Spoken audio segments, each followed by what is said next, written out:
tram. Prague, or Praha, has a very complicated network of trams. And there are loads of different ones. Look, there's another one there, a slightly newer one. And another one. That's 3 different models. And there's 2 old ones over there. Many, many different variations of tram, all carrying the same basic colour livery of red. Go faster, slow down, stop, go faster, hurry up, stop, look at this, no, hurry up.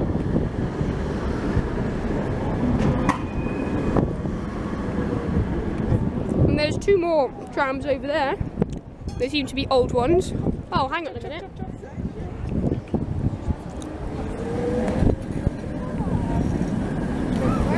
Those aren't in service. There's so many nice places. That is a cafe tram.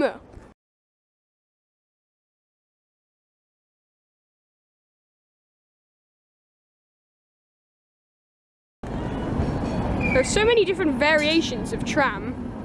There's got to be a catalogue somewhere, probably on Wikipedia. Another thing to check up when I get back to the flat. And look, there's an even older one. That's a really old one, gosh. That is heritage old. They're very similar to the Siemens ones in Budapest. These new ones on the 4 and 6, but they're not actually made by the same company. Older ones.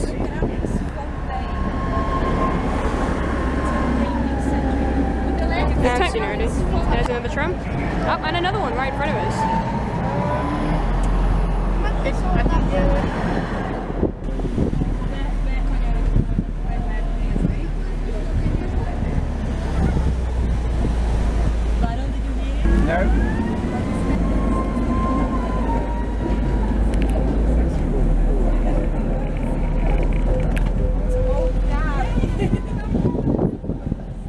And there's, it looks like a different one because it's got gold at the front, but it's the same.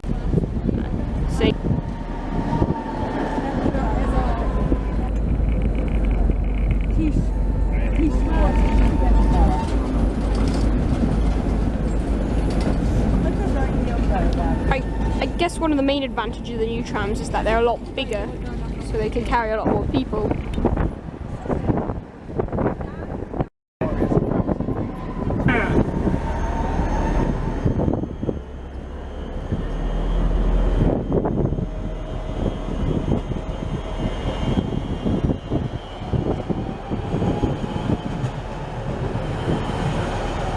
I thought Bologna was the oldest town.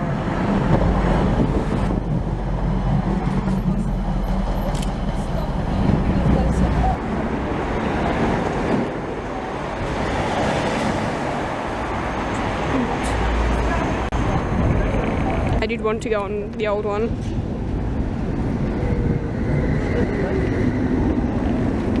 This is the slope. We've been here twice. We've been down this slope twice. It's the same corner we keep coming around here. The last 2 times by car down.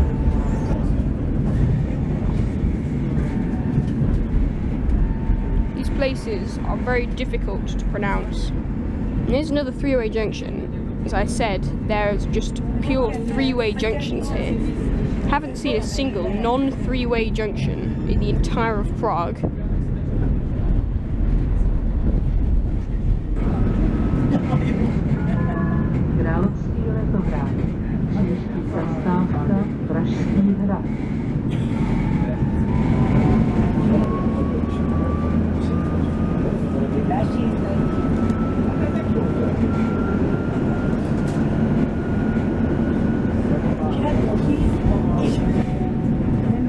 Here we are. You can tell from the private hire coaches that this is quite a tourist attraction. Oh my god, so many tourists.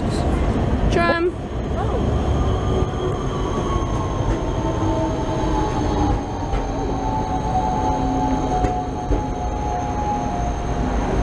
So we're here at Starometska tram stop.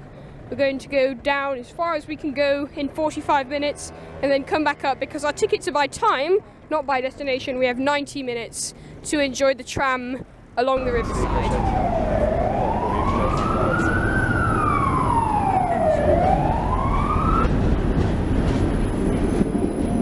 It's a lot like the 406 of Budapest, but that one is German Siemens, and this one is a Czech-made Skoda tram.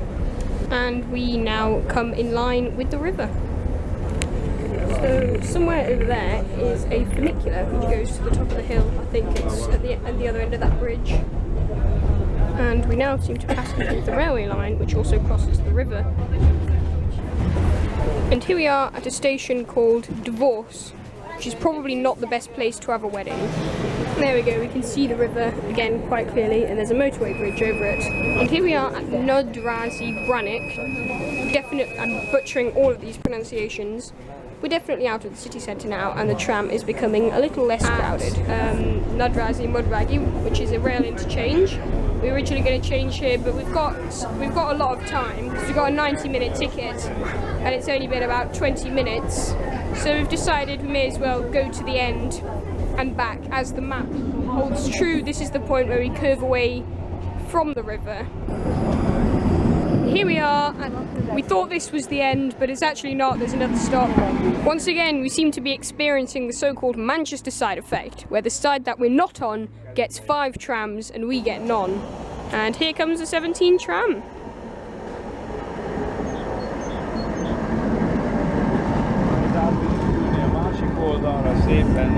We have a window seat. So now heading back to, what was it again? I must say, despite the fact that we are in the middle of nowhere, which usually would mean the stops are further apart, the stops are still very close to each other. And here we are back at Prague Modrany, aka Nádraží Modrany. I think Nádraží means station, because every time it's Nádraží, it's some rail interchange and the name of the station. So I think it just means station.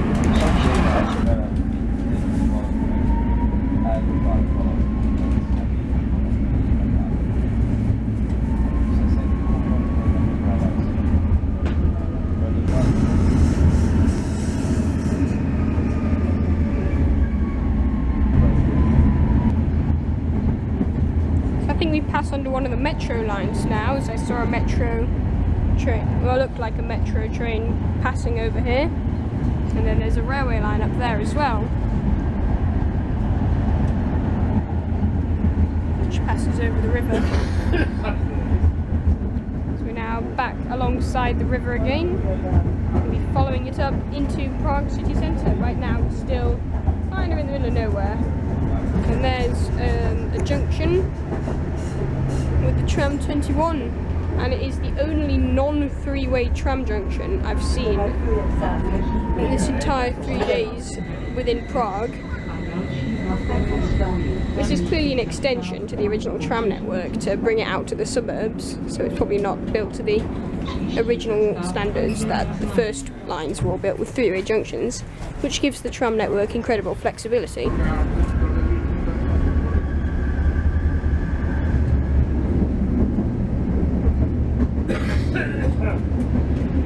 And there it is, Prague's only non-three-way junction. Ladies and gentlemen.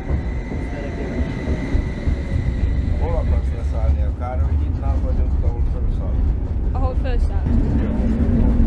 And here we are back at Honey I Want a Divorce station. So we now pass underneath the railway bridge, same as before. It's also got a pedestrian bridge and there's some weird things hanging from it. And we're now kind of on the edge of, we're just literally starting to enter the city centre.